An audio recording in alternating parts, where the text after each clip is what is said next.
레오나르다 치안 시울리. 1894년 4월 18일에 태어난 치안 시울리는 콜 레지오의 비누 아줌마 혹은 비누 메이커라는 별명을 가지고 있습니다. 치안 시울리는 원하지 않는 임신으로 태어난 아이였기에 그녀의 어머니는 치안 시울리에게 항상 독서를 날리며 폭행을 했습니다. 특히나 치안 시울리의 어머니는 너는 저주받은 아이야 라는 말을 지속적으로 치안 시울리에게 했고, 치안 시울리는 이것이 트라우마로 남게 됩니다. 이렇게 부모의 사랑을 받지 못하는 괴로운 환경 속에서 성장한 치안 시울리는 10대 시절에 2번이나 자살 시도를 했습니다.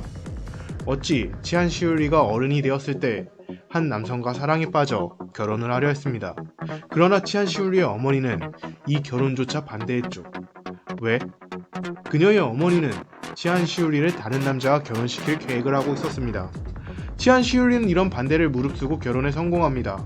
그리고선 치안 시울리는 엄마가 우리 부부를 저주했다 라고 생각해 이사를 갑니다. 이렇게 엄마의 그늘을 떠난 후에도 치안 시울리의 인생은 순탄하지 않았습니다. 치안 시울리는 사기죄로 투옥되기도 했고, 큰 지진으로 집이 무너져 버리는 일을 겪었습니다. 이렇게 지진으로 집을 잃은 치안 시울리는 콜 레지오라는 지역으로 이사를 합니다. 그래도 치안 시울리는 콜 레지오에서 굉장히 친절한 사람으로 존경받았습니다. 이렇게 주변에서 존경을 받았지만 안타깝게도 치안 시울리는 마냥 행복하지 않았습니다. 결혼 생활 동안 17번의 임신을 했던 치안 시울리. 하지만 3명은 유산으로 잃고 10명의 아이는 10살이 되기 전 전부 죽었습니다. 이런 불행한 상황 속에 치안 시울리는 나는 엄마가 말한 것처럼 저주받은 아이가 틀림없어 라는 생각을 하게 됩니다. 치안 시울리의 이런 피해망상을 더 크게 만든 건 그녀가 어떤 점쟁이에게 들은 소리도 한몫했습니다. 당신의 오른손에는 감옥이 보이고 왼손에는 범죄자 수용소가 보인다. 치안 시울리는 자기가 겪는 불행을 전부 저주 때문이라는 피해망상에 빠지게 됩니다. 피해망상에 빠진 치안 시울리는 나머지 4명의 자식에게 집착하게 되죠. 그래도 다행히 이 4명은 무탈하게 성장합니다. 하지만 제2차 세계대전이 일어나면서 그녀의 아들에게 징병명령이 내려옵니다. 여기서 치안 시울리는 내가 가진 저주 때문에 아들이 전사하지 않을까? 라는 걱정을 하게 됩니다. 여기서 그녀의 아들을 지키기 위해서 그녀가 생각한 방법은 그럼 나의 저주를 대신 받을 재물을 바치자. 이런 결심으로 그녀는 3명의 여성을 살해합니다.